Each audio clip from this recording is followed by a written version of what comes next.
help, I've fallen and I can't get up. Do you remember those commercials? They were a commercial for a medical alert device. And what I want to talk about in today's video is one of the major pros and one of the major cons of a medical alert device. If you're new to this channel, welcome. My name is Natali Edmonds. This is Milo. And I create videos like this for free because after working with caregivers for many years and seeing thousands of caregivers, I don't feel like it's right to make them wait months and months for an appointment that's going to be really short and not even answer all of their questions. So this is my attempt to help caregivers out there waiting for an appointment and having questions about dementia and caregiving. So, medical alert device. What is it? First of all, it is a device that is usually worn around the neck that somebody can press in the event of an emergency. Like those famous commercials, when somebody would fall, they can press it and it would immediately connect them to emergency personnel that can talk through the device, see what's going on, and then send help out if needed. It's something that any person can use. It doesn't have to be an older adult with dementia. It could be you, it could be me right now, it could be somebody with special needs.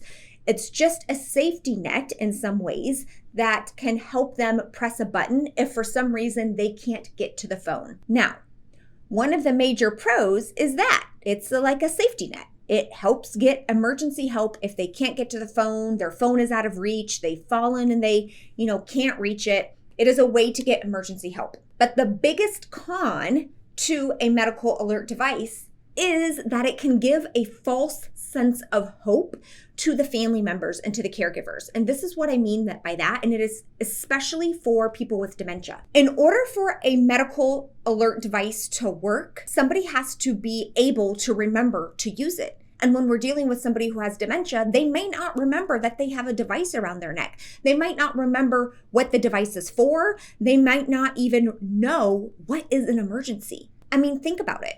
So if, let's say, somebody is breaking into the home, which, by the way, you could use a medical alert device for. Some people only think about a medical alert device as I've fallen and I can't get up. You could use it in the event of a fire, in the event of a break-in, or in the event of a heart attack, any other thing that you would call an emergency personnel for, you could use that medical alert device for. So if somebody was breaking in, but the person with dementia didn't realize or didn't know that was something to be concerned about, they might not press the button. So it's number one, remembering they have the device. Number two, knowing that they have to press the button to use the device. And number three, being able to know when that emergency situation is happening. Like, when is it an appropriate situation to press the button? So please keep that in mind as you are thinking about a medical safety alert device for your loved one. Do you think they would know when to press it? Do you think that they would be able to remember that it's there? Now, there's also the opposite end of the spectrum where sometimes the person might press it when it's not an emergency. And so that's also something to keep in mind. The way many alert devices work is you pay to get the device, and sometimes you might pay an enrollment fee or a setup fee. And then after that, it's monthly to have the service. So it might be like a $30 to a $40 a month charge on top of what the device charged, which could be anywhere from $50 to a couple $100. And then a setup fee, which also ranges quite a bit. The National Council on Aging put together an article on the 15 best medical safety alert devices. I'm going to link to that below.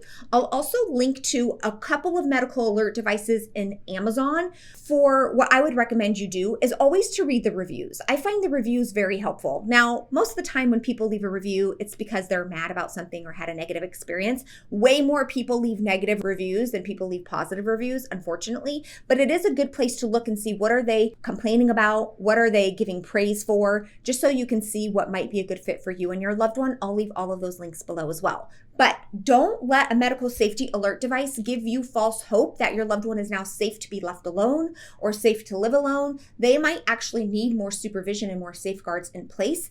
If especially they might not even know how to use it. Was this helpful to you? And currently, do you have a medical safety alert device for your loved one? If so, and you want to share the brand of that one, or if you like it or what your feedback is on the one you use, you can leave it below in a comment for another Careblazer to help them out. That would be really appreciated. I love this community and how amazing and supportive you are to one another in the comments. It makes my world, it makes my heart happy. So thank you so much for doing that. If you haven't already, there is a red subscribe button on your screen. You can click it. It's totally free, and it's the best way to let YouTube know that this channel is helpful for dementia caregivers. And then YouTube will go find other dementia caregivers and put my videos in front of them. So hopefully one day I'll never have to hear the words, "I wish I would have known about you when my loved one was still alive." That is my ultimate wish. So sending you so much love. I will be back with another video. Take care. Bye. Also, Nico gets a belly rub for every person who subscribes from this video. So if you haven't already, click the red subscribe button. It's totally free, and Nico says thank you very much.